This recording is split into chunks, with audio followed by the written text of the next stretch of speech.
también vamos a escuchar las reflexiones de la doctora Lídice Rincón Gallardo Pavón, quien es la presidenta de la Fundación Gilberto Rincón Gallardo. También ha participado como fundadora del Movimiento 312 y la Red Nacional de Observadores para la Igualdad y la Inclusión. Adelante. Recién han pasado las conmemoraciones y actos públicos a propósito del 8 de marzo, Día Internacional de las Mujeres, y el saldo pues no podría ser más ambiguo todavía. Por una parte tenemos avances superlativos como los que se refieren a la existencia de leyes y políticas públicas que buscan precisamente el ejercicio pleno de los derechos por parte de nosotras, incluso en contextos de violencia y discriminación y visiones conservadoras sobre su lugar y posición con respecto a los valores. Pero por otra parte, pues tenemos los feminicidios y los crímenes y agresión de odio en razón de género, y continúan ocurriendo, no solo en espacios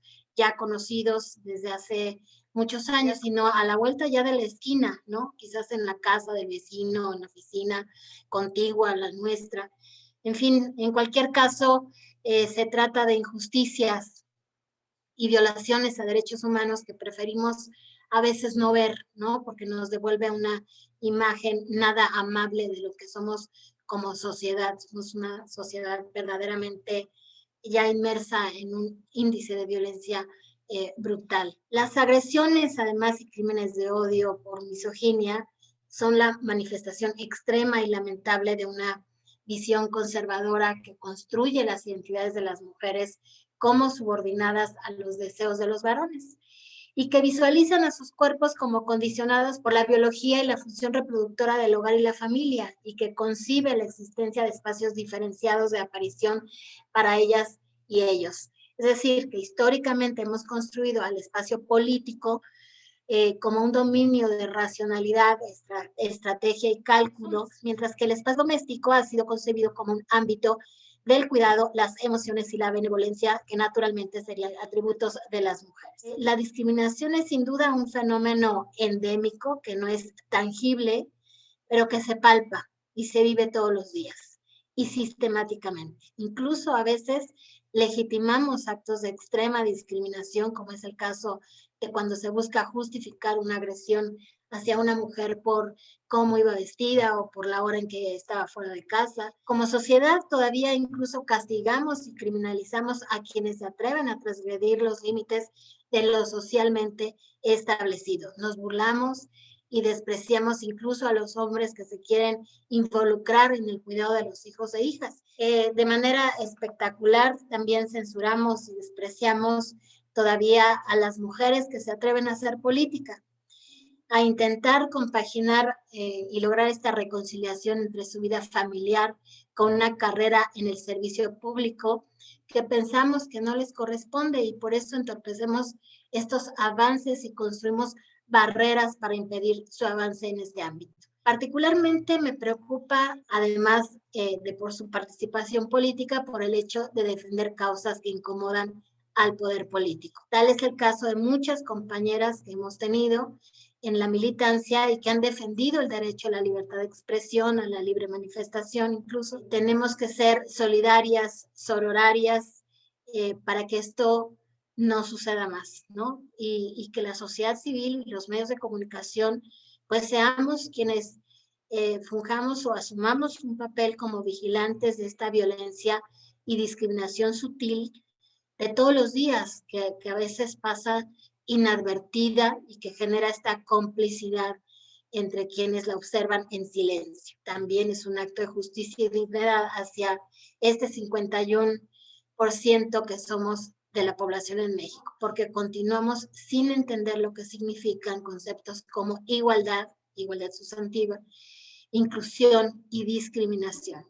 Y lo primero que deberíamos tener claro es que la discriminación es fundamentalmente estructural y no solo es individual. La discriminación es sin duda estructural y es concreta. Y en el caso que hoy nos ocupa, pues esta discriminación afecta en gran medida el futuro de nuestra nación, afecta el desarrollo de las comunidades, y precisamente la discriminación dentro de los partidos políticos, la violencia política de la que ya se ha estado hablando hacia las mujeres, exige precisamente esta herramienta, una política que sea lo suficientemente contundente para combatir la discriminación estructural desde su raíz, que a final de cuentas se concreta en una cultura que sigue siendo clasista, racista y patriarcal.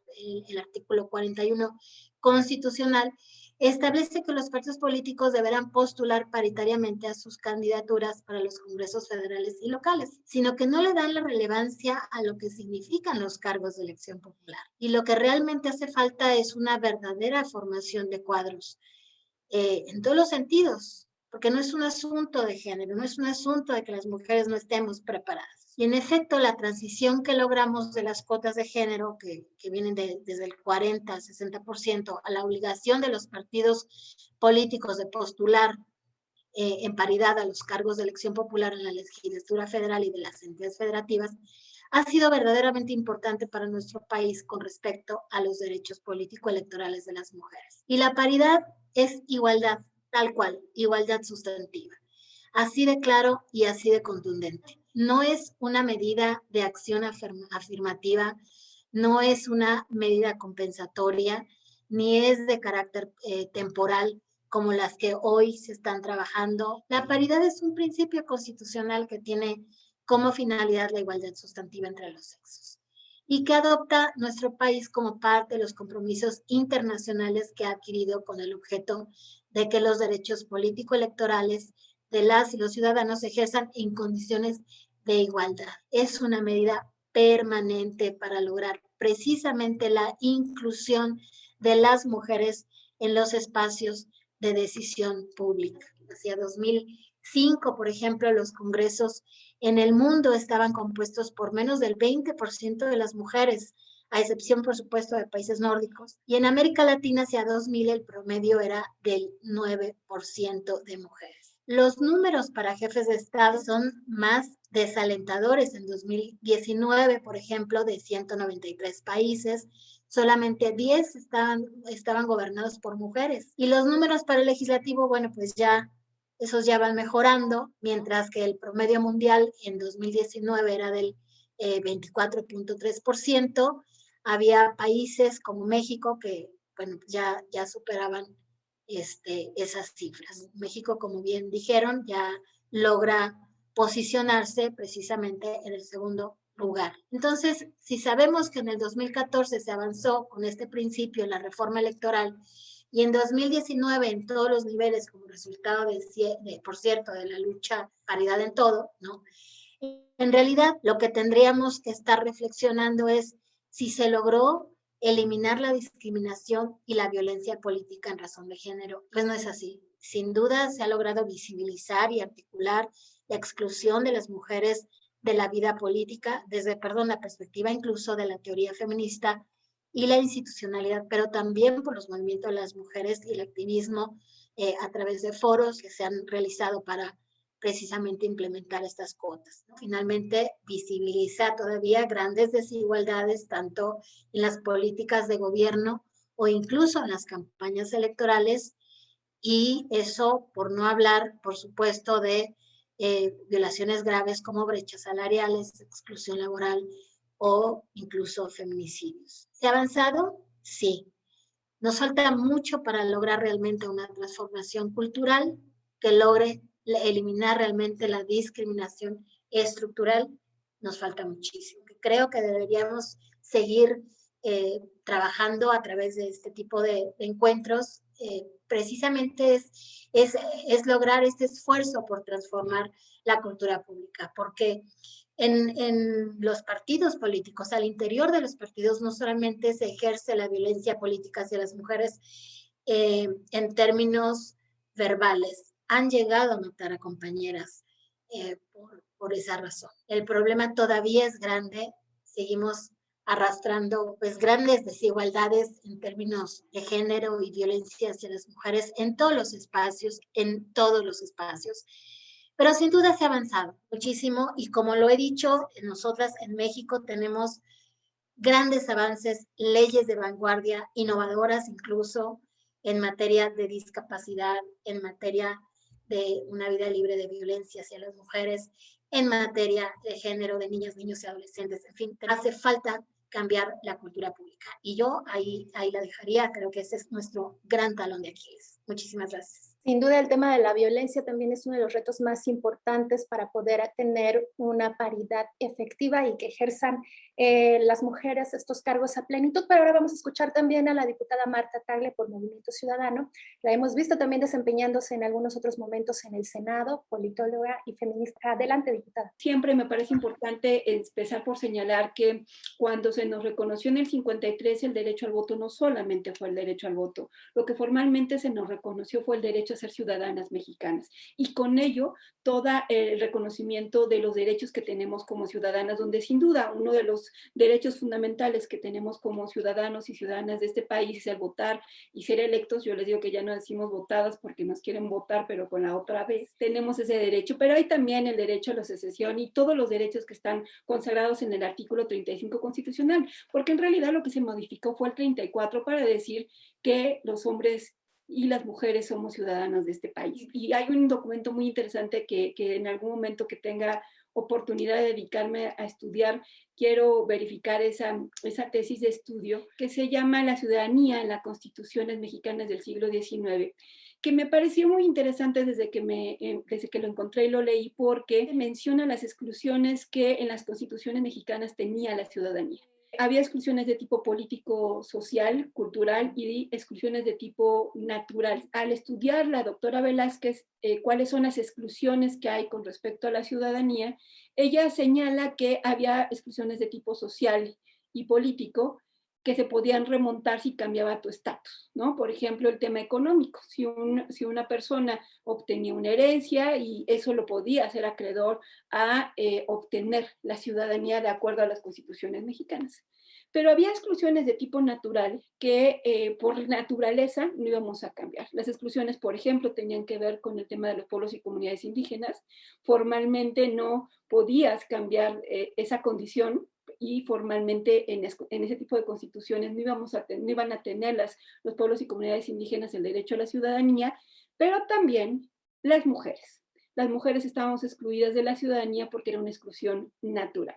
Y esto lo pongo ahí porque sin duda la categoría de la ciudadanía se ha tenido que venir ampliando al reconocimiento más o menos universal de la ciudadanía. Lo que venía desde esas constituciones originales del siglo XIX no sigue siendo lo que al final de cuentas sigue prevaleciendo, que son los mismos hombres adinerados los que siguen teniendo las decisiones centrales. Esa es una tesis que la dejo aquí como tal, como un asunto de estudio y de investigación. Y por último, en el tema de la ciudadanía, quiero mencionar desde por qué las feministas y por qué el movimiento feminista ha centrado tanto su labor en el avance del reconocimiento de los derechos políticos de las mujeres y de la ciudadanía de las mujeres. Y al respecto, primero quiero recordar una frase de Kate Millett, una feminista de la segunda ola, que habla de lo personal es político. Lo personal es político, sin duda, fue pensado como este tema para poder hacer incluso la distinción sexual y hablar además de temas tan importantes como lo que sucede al interior de las familias y la violencia sexual que ahí también se generaba, pero también nos lleva a reflexionar en este tema de la ciudadanía, en que todo lo que atraviesa la vida de todas las personas tiene al final de cuentas un referente en el espacio público, en la política. Si en una región no hay agua, si no hay un alumbrado público, si no hay transporte seguro, es más, si no te llega determinado producto a tu mesa, tiene que ver con decisiones que se toman en el espacio de lo público. Y por eso es que se dice que lo personal es político. Y además, también leyendo en el tema de la ciudadanía, hay un texto que incluso les voy a dejar por acá las ligas para quienes les interese, de los jóvenes de ciencias políticas, de Carmen Alborch, que es una política feminista española que murió recientemente, que se llama La ciudadanía de las mujeres, que al mencionar esto de lo personal es político, señala que las mujeres no nos podemos, por ese motivo, quedarnos escindidos de la política. No podemos quedarnos fuera del espacio donde se deciden nuestras vidas. Y es por eso que el movimiento feminista ha centrado tanto sus esfuerzos en el reconocimiento de estos derechos políticos, de que las mujeres también estemos en el espacio de lo público, donde se decide en la vida de las mujeres, y por eso ha habido pues una larga tarea, trabajo de muchas mujeres para que hoy lleguemos finalmente a la paridad. Y con eso me quiero referir en esta segunda parte de mi intervención de manera muy concreta a la paridad. Sí comentarles algo que con respecto a la paridad hemos venido construyendo desde el movimiento de mujeres y amplio feminista, que sin duda era llegar a la paridad, y ahí también retomo algo que comentaba la doctora Carola, que pasa primero de tener mujeres símbolo, de estas mujeres que efectivamente tenían, asumían roles muy masculinizados, pero que fueron las que llegaron a abrir brecha, eran esas mujeres que llegaron a la política y para poder estar ahí estaban en un papel mucho más masculinizado para poder ejercer su derecho, pero tuvimos que pasar de estas mujeres símbolo a una masa crítica. La masa crítica es cuando por lo menos se alcanzó el 30% de mujeres en los espacios de toma de decisiones, de manera especial en el Congreso. Cuando en el Senado de la República se alcanzó el 34% de las senadoras, tuvieron la capacidad de hacer la fuerza suficiente, de ser la masa crítica para poner condiciones en la reforma política del 2014. Y esto es importante señalarlo, porque si bien, o sea, nos faltaba mucho para hacer la mayoría calificada, ¿no? De cómo se aprueba una reforma constitucional, sí tenían las mujeres en ese momento en el Senado de la República la capacidad de hacer valer el peso político de lo que implica vetar una ley. O sea, si no se incorpora la demanda del movimiento de la paridad, del reconocimiento de la paridad, pues nosotros tenemos la capacidad de votar en contra de la reforma constitucional.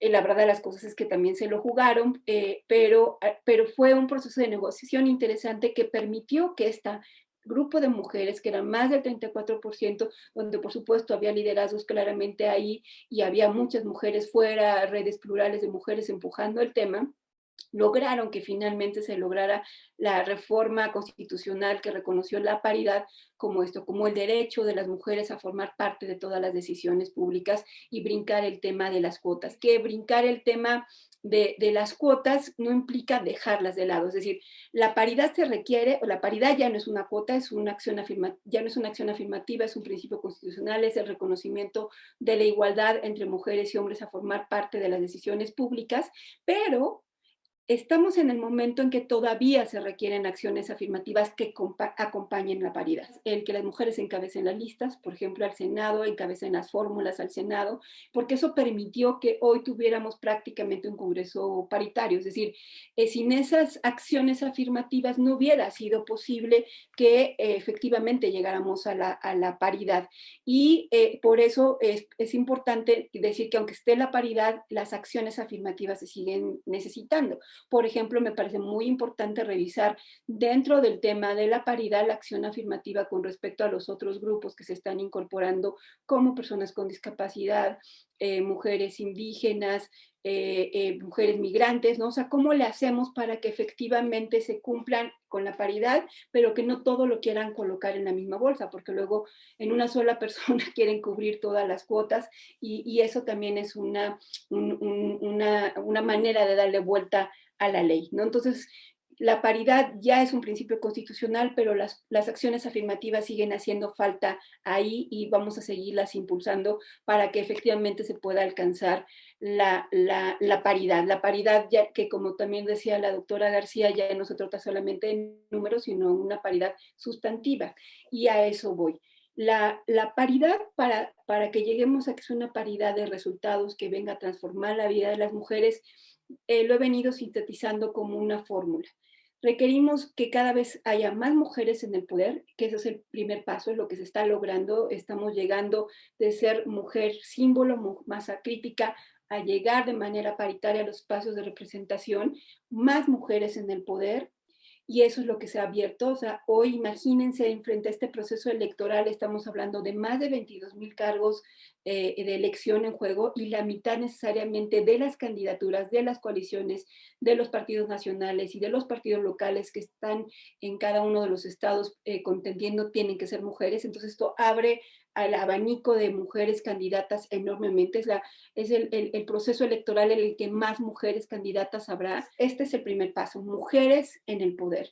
el siguiente paso es con poder, porque efectivamente las decisiones se siguen estando centradas en el caso, por ejemplo, de los órganos colegiados, ¿no? Como es la Cámara de Diputados y el Senado de la República, quienes tienen la decisión, pues es la Junta de Coordinación Política, que sigue siendo controlada por los hombres y de manera directa también por los partidos. Y me parece que ese tema es un asunto que hay que seguir diciéndolo. Se trata de que lleguemos mujeres al poder con poder. En la Cámara de Diputados, cuando inició la legislatura, tuvimos la capacidad de unirnos para presionar para que los primeros órganos de dirección de la Cámara, que son también muy importantes, como las comisiones, también fueran repartidas de manera paritaria.